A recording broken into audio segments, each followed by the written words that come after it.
Hello, I'm Waqar Rizvi, and this is Scope.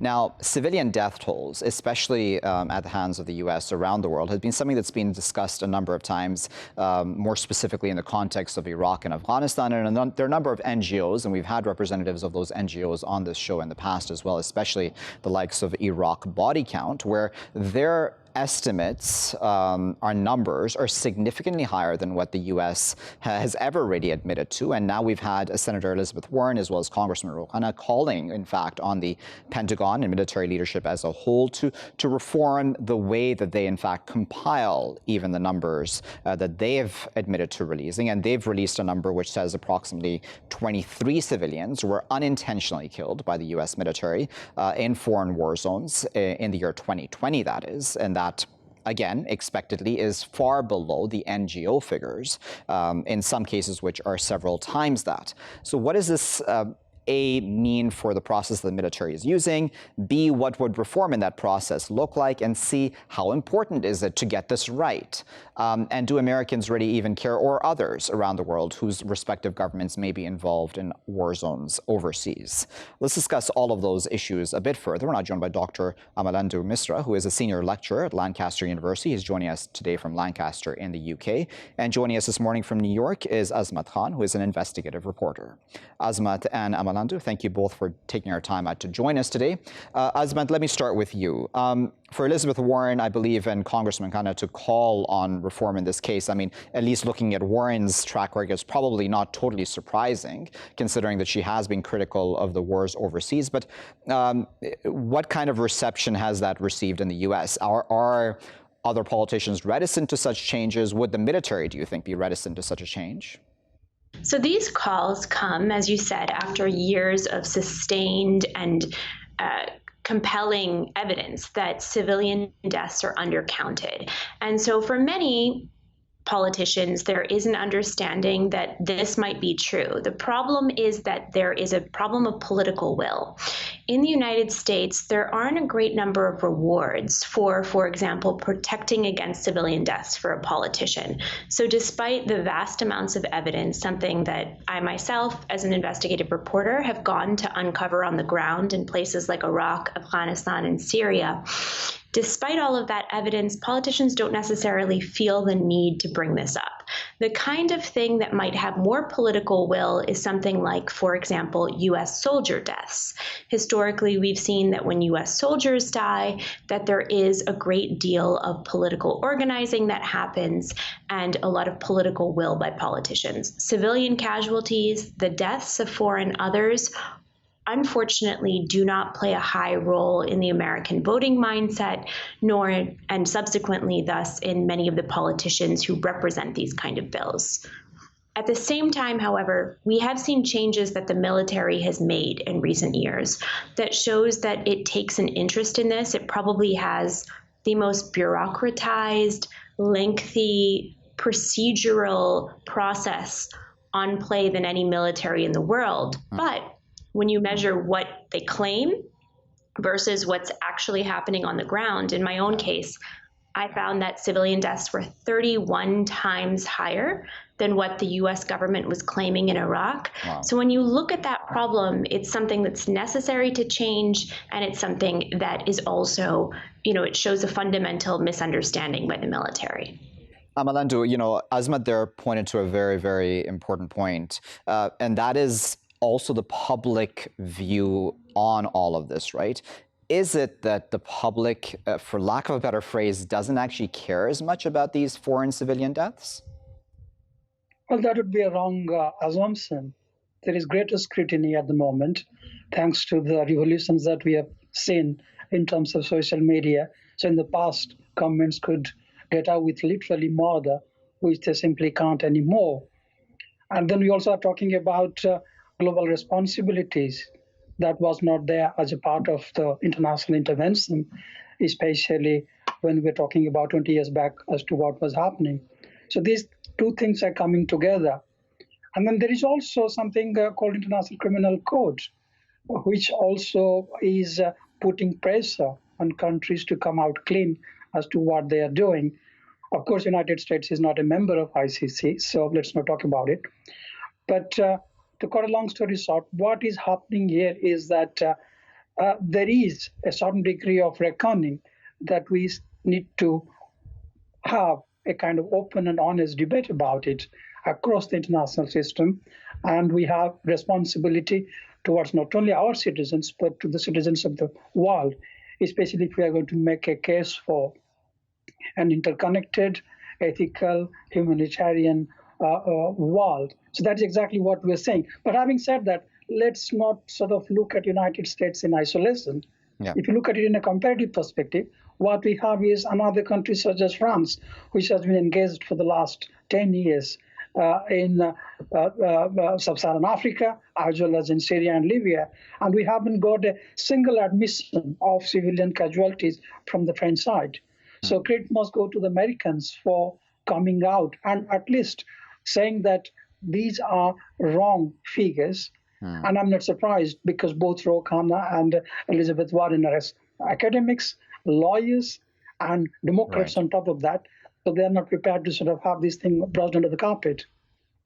I wonder, and you can correct me if I'm wrong, but I mean, I would think that as both of us do work in media, that you probably have experienced this too and noticed this, that the media probably plays a significant role in the narrative that has been constructed about these countries in people's minds and the population's mind, not just, of course, America, but I mean, we can talk about this in a global sense as well. Would it be fair to say that in many people's minds, it's because the media doesn't give importance to each of those individual innocent lives that have been lost, that is why then possibly as a whole, then there isn't as much conversation about it?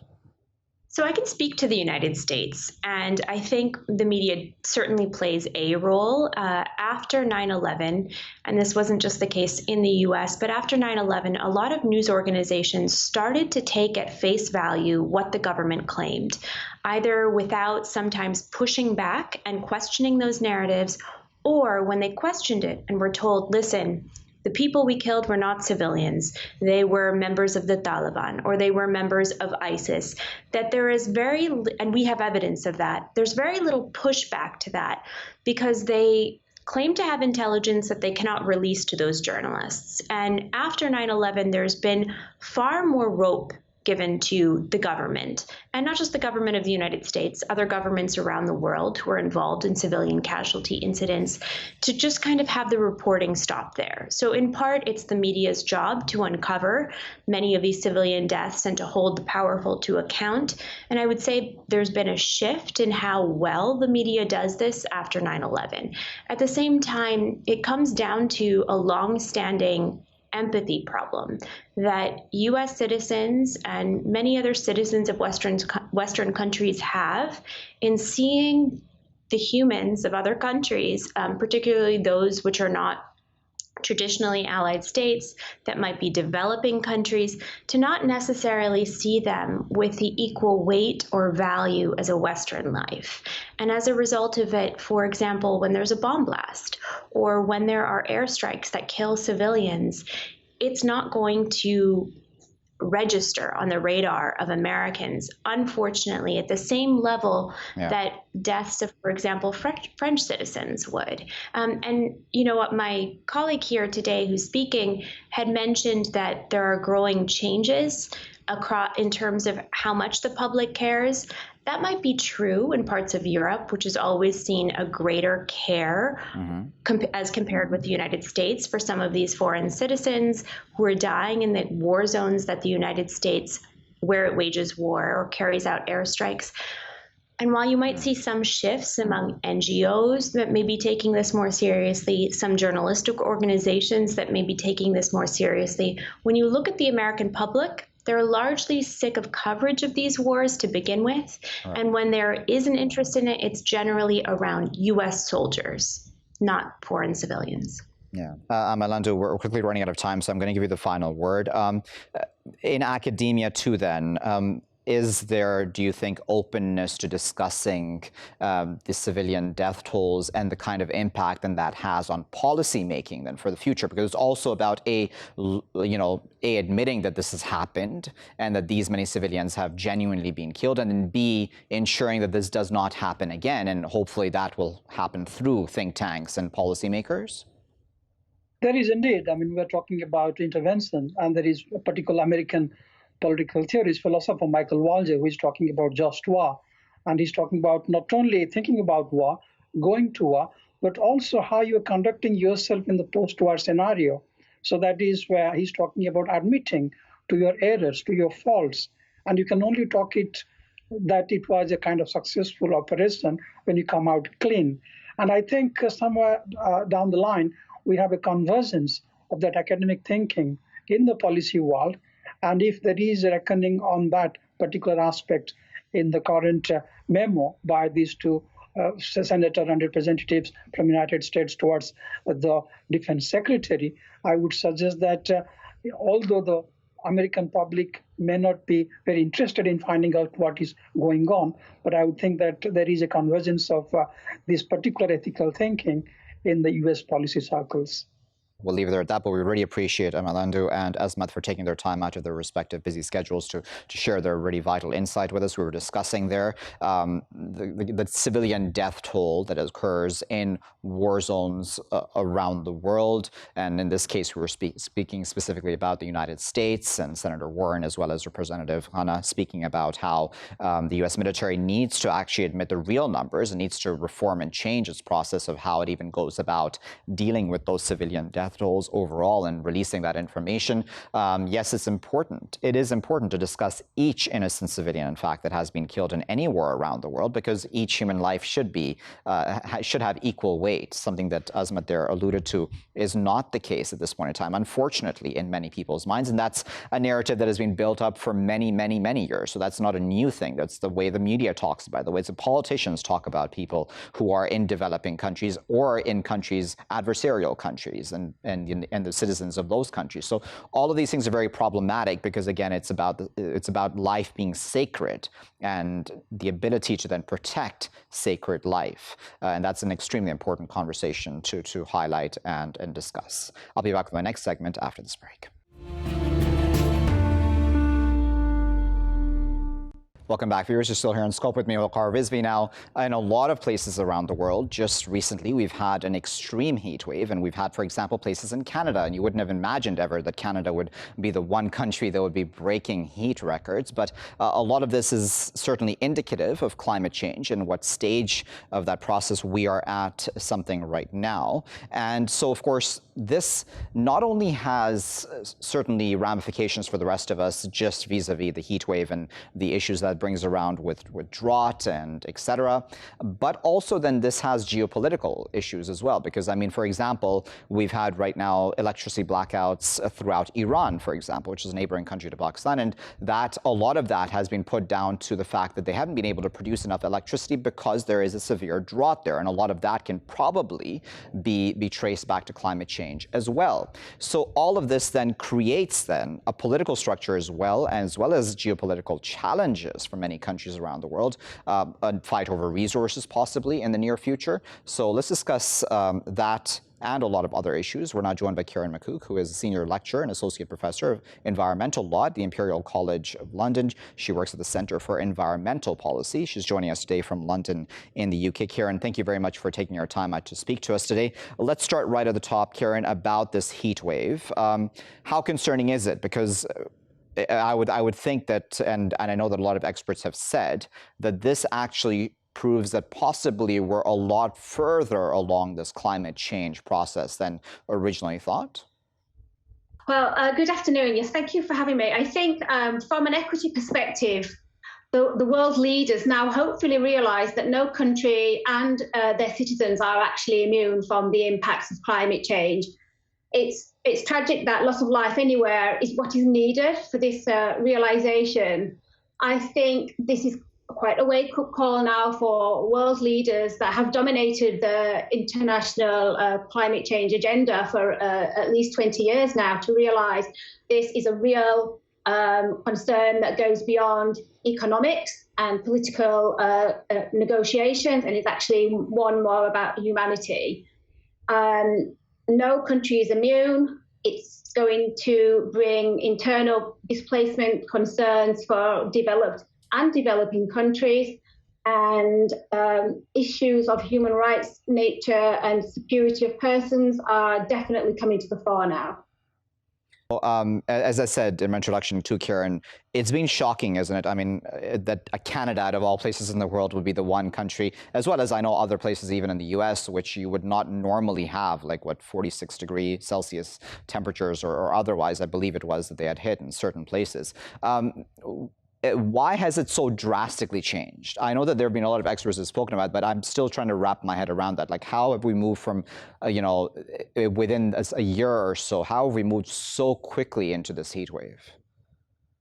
I am an environmental lawyer. I'm not an ecologist or a natural scientist, but my understanding of this is that we live very human-centered lives. We don't live as in symbiosis with the environment as much as we ought to. We have chopped down trees, we have built houses, we have rediverted rivers, we have built infrastructure that does not align with nature. We have that false cycles of crop growing, etc., which all put an impact on how nature does her job. If you add into that the kind of self-interested actions of humans, whether it's overfishing, whether it's barbecues, whether it's planting crops that are not suitable to the natural environment, you have an ecological instability. We have seen that the way we manage nature is not conducive to controlling wildfires. We haven't properly planned planning decisions. We have not properly considered more natural approaches to land management. So there are issues here at a planning level. There are issues here with overpopulation. There are issues here with the things that we do that continue to increase the temperature of the climate, which is pretty much down to churning out greenhouse gas emissions. And we're paying the price for it now. This is the reality, and nobody is immune. And what concerns me is that the international community have viewed climate change impacts as a developing country problem, when actually the reality is that it affects every country. Canada has a high GDP, very well invested infrastructure, good education levels, healthcare, but nobody is immune from the impacts we have seen over the past few weeks, induced through human causes. Kieran, there's a lot of talk by many Western leaders about the importance of the Paris Accords. I mean, if we're at this stage in this climate change process, are the Paris Accords even enough? I mean, do we need a much more stringent than enforced through international law? Do we need a much more stringent, for example, United Nations mechanism to deal with the situation? I mean, I would imagine that would be complex in and of itself. Absolutely. I think we need to aim for net zero. I don't think aiming for 1.5 degrees is the right objective. I think we need to decrease the time period within which we are aiming to achieve these GHG emissions reductions. I think we need to take this away from the political, and we need to centre it more on the humanitarian. I think we need to engage more and employ more some principles of international environmental law, that of common but differentiated responsibilities, for example, in a way that makes those countries that have historically contributed more to greenhouse gas emissions take on more of a burden in relation to addressing the climate refugee situation. I don't think we can just throw money at this. This is not the issue, but I think we absolutely need now more equity, more compensation, if you like, more opening up of immigration channels from countries that have caused more of these problems. And we have well-founded principles in international environmental law, and also human rights legislation, and we can argue also through the 1951 Geneva Convention on Refugees that there is a fear of imminent threat to the lives of affected individuals and communities.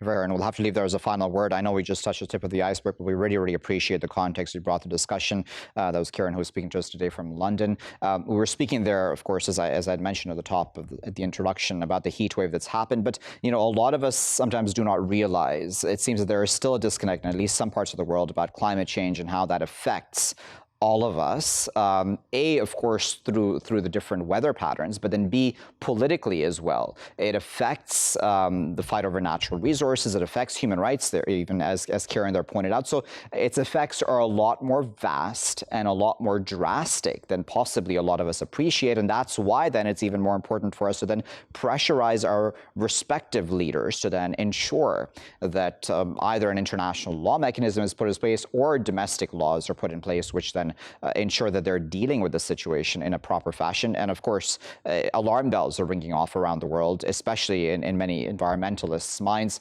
about the heat wave that we've just experienced and some of us continue to experience. I'll be back with my final segment after this break.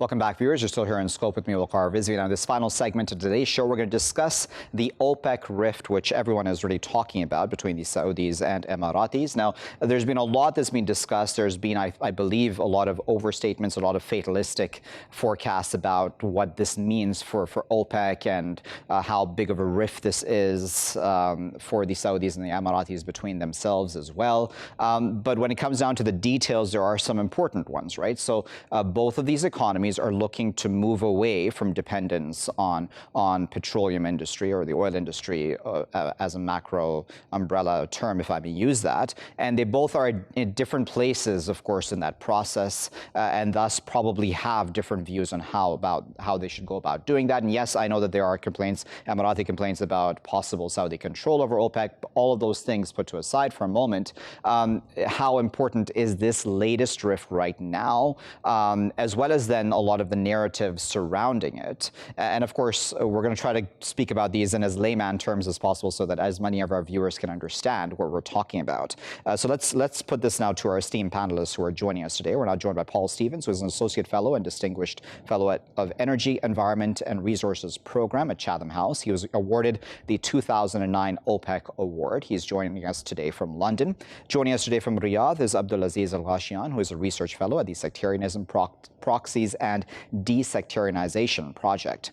Abdulaziz and Paul, thank you both for your time today. Paul, I'd like to start with you, and if I may, I'd like to ask you to just clarify for us the points of contention here, seemingly. So what I've understood, and you can correct me if I'm wrong, is that this all comes down to production cuts. Is it as simple as that? Well, if you're talking about the oil dispute, yes, but underlying that dispute, there's a lot of other elements going on to do with what's happened in Yemen, to do with what's happened with respect to some financial economic issues. But if we focus on oil, the main point of dispute on the part of the UAE is that they have spent a great deal of time and money expanding their capacity to produce crude oil.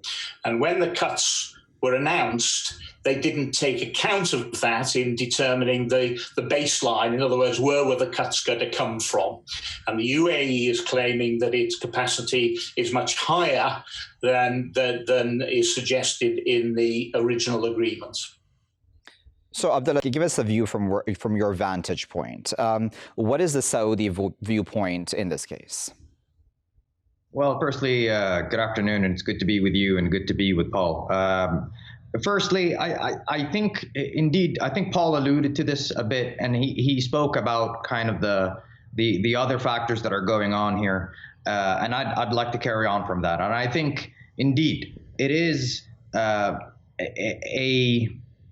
rift or a grievance that the Saudis have, because if we put this into context, we could then start to see that this dispute is actually not that surprising, because within a broader context and within a broader geopolitical dynamic, in recent years there has been a contention by the UAE to play a bigger role in the region and to be more assertive, and not only to be more assertive, but to project more leadership. So these are the themes. Leadership, of course, in the region now, that it wants to be this country that has significant agency in the international relations of the Middle East, and of course in broader international relations. So there is a jostle of leadership that's taken place, or that's playing out, that has played out in Yemen, that also has played out in the Abraham Accords. But also now we're starting to see it play out in the oil sphere, or in the OPEC plus sphere. So once we start to consider these things, we're starting to have a better understanding of why these relations are taking place like this now. Why are there disagreements taking place like this? In my introduction, I'd also mentioned that there's been a lot of, if I may use the term fatalistic talk as well, about what this means for OPEC overall, or even OPEC plus. I know that there were some people talking about the UAE even walking away altogether from OPEC. I mean, am I right to say that that is all an overstatement? It's difficult to judge. It probably is an overstatement. I mean, OPEC has survived for a long time. OPEC plus much less so. And given these sorts of disputes, it depends on the extent to which it starts to affect the market. Now, the reaction in the market at the moment has been very strange, because they've tended to push the price up. And yet a collapse of OPEC plus would suggest a falling price, not a rising price. But that just illustrates how stupid markets actually can be in these situations. So a lot depends on how long it goes on for. Abdulaziz, from the Saudi context, a lot of people have spoken about the importance of Vision 2030 for the Crown Prince and for the Saudis overall. How important a role does that then play in the current decision-making, the Saudi decision-making, that is, at OPEC? Well, it's very crucial. I mean, 2030 Vision is right now the bedrock of the political, economic, social trajectory of the country. This is basically now the main focal point, that everything is pooling towards that vision. So how does that fit in with this current situation? Is that it is clear that the Saudi policies in many ways are trying to firstly maintain an identity, or trying to improve its own reputation that has been damaged over the years as a country that is trying to think of the global market first. In order for 2030 Vision to succeed, it needs a foreign direct investment to come into the country and to play a bigger role. So and this is very clear now. So they're relying on the market, on the international markets, to do some of the heavy lifting here of employment, of development, etc. So what Saudi needs to do is that it is trying to do everything it can to make sure the economy and the the rehabilitation of the economy is as smooth as possible, because an instability in the global market is not in its favor. So Indeed. we're starting to see a level of dependency now that we haven't seen before of the Saudi economy and this tandemness with the international economy. Okay, so I'm going to add a voice to this conversation. We're now joined by Rasha Aljoundy, who is joining us today from Dubai. She's a senior researcher of Gulf Affairs at the Dubai Public Policy Center. Rasha, thank you very much for your time today. Give us, Rasha, the Emirati point of view here. We've understood, obviously, that that this has to do with production at the core of it, and how much production there should be, of course, and output. But on top of that, it's also about where the UAE economy right now stands. regarding its dependence on oil, and the UAE, of course, as many regional countries want to, is trying to move away from that. What can you tell us about that? First of all, thank you, Waqar, for having me today. In fact, the Emirates explained its point of view regarding this because it has many and huge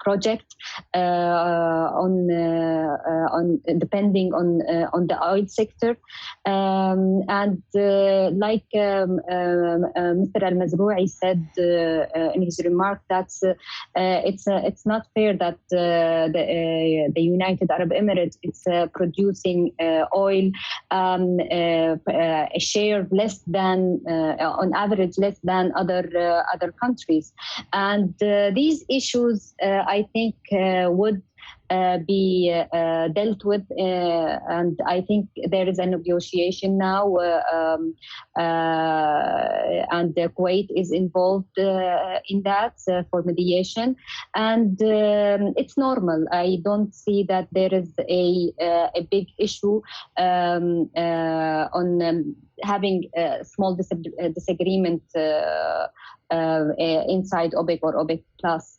The United Arab Emirates began its project on diversification away from oil, and in fact many Gulf countries are benefiting from this experience. Even the expertise that evolved in the United Arab Emirates, the other Gulf countries, including Saudi Arabia, can and are benefiting from, because the economy in the GCC is unique.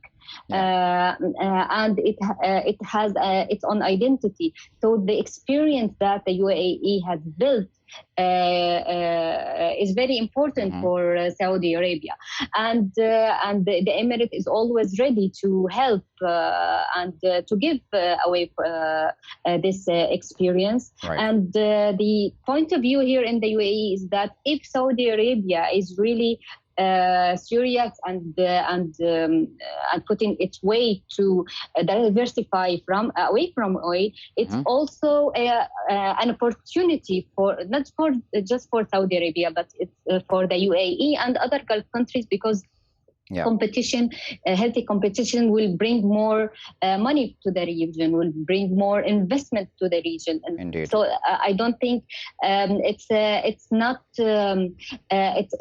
a zero-sum game, or it's a negative competition. Yeah. So just before I go to Paul, then Rasha, I just wanted to get your clarification. Then, from what you are hearing, Rasha, the UAE is not walking away from OPEC. No, I don't think UAE would walk away from OPEC, and I didn't hear any opinion here that present this outcome. It's not discussed.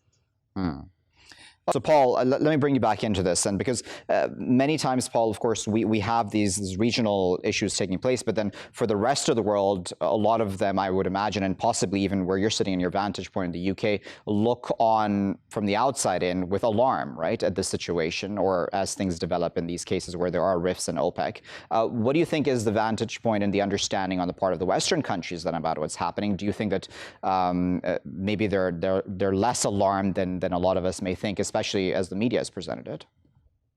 Yes, I don't think there's a lot of sleep being lost over this rift. It's not a major rift. It's a small spat, and I'm quite sure it probably will be sorted out by some sort of a negotiation. It's certainly not going to lead to the collapse of OPEC. There's no sign that the UAE will withdraw from OPEC. I think that's extremely unlikely, almost impossible to imagine. So it's not a big deal, but it's just another example, I suppose, of instability in a region, which, from a Western point of view, seems to be perpetually unstable, which is not good news if you are trying to attract foreign investment. Good point, isn't it, Abdulaziz? Because on the issue of how the rest of the world views this sort of thing, there has been, as you well know, Abdulaziz, over the years, this is not new, a lot of criticism of OPEC and how it's structured, its decision-making process overall. Do you think it is possibly time, to take these sorts of rifts as an excuse to then look at properly reforming OPEC? Well, I think I have to say I'm not an OPEC expert, to be honest. So I don't. I'm very familiar with the notion that many, if not all, intergovernmental organizations receive the same kind of criticism, because the intergovernmental organizations like OPEC don't please others. Yeah, if I may come in for a moment, Abdulaziz, so let me clear a point. Like the criticism, as you may have heard, and I'm using this as a macro issue, of course, and I'm not an expert in OPEC either, but a lot of the criticism has been that, for lack of a better phrase, that the Saudis control OPEC. Is that a fair criticism? Well, this is it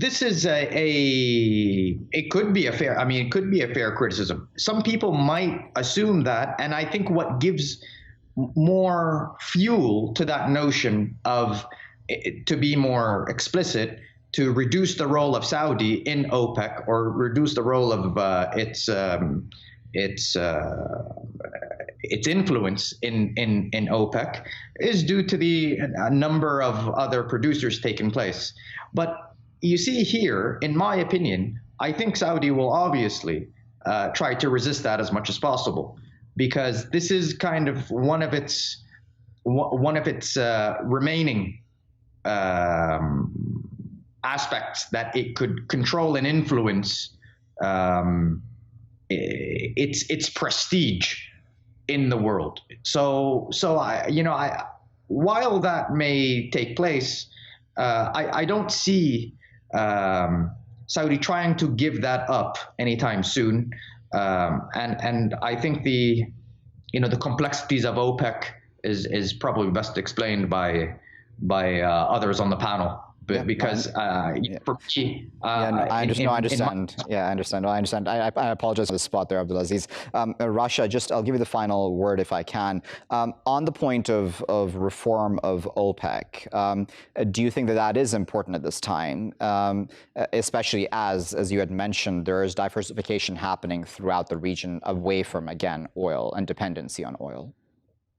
I think that it's important to have another look on OPEC's maybe day-to-day dealing with other producing countries, because you see the oil ministry, the Saudi oil ministry, he said that there is internal mechanism to deal with any disagreement, right?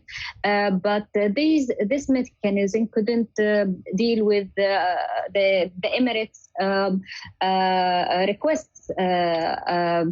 So there is a need to have another look to these internal issues. But I don't think that this will result in Saudi Arabia to have a lesser role, because OPEC is Saudi Arabia UN for the US. It's like that. There is a reason why Saudi Arabia is very strong in OPEC. It's because of its huge reserve, huge production, and its ability to control the prices of oil in the oil market. And we saw what happened when the price war between Saudi Arabia and Russia happened before. Yeah. So I don't think that this will result in any Saudi Arabia having any lesser role. But I think that there will be more discussion inside OPEC on how to deal with these demands and problems in the future. Because if Saudi Arabia and the United Arab Emirates, that they are the most close between each other compared with any other countries inside OPEC, couldn't reach an agreement right away, then there is a problem with the internal mechanism inside OPEC.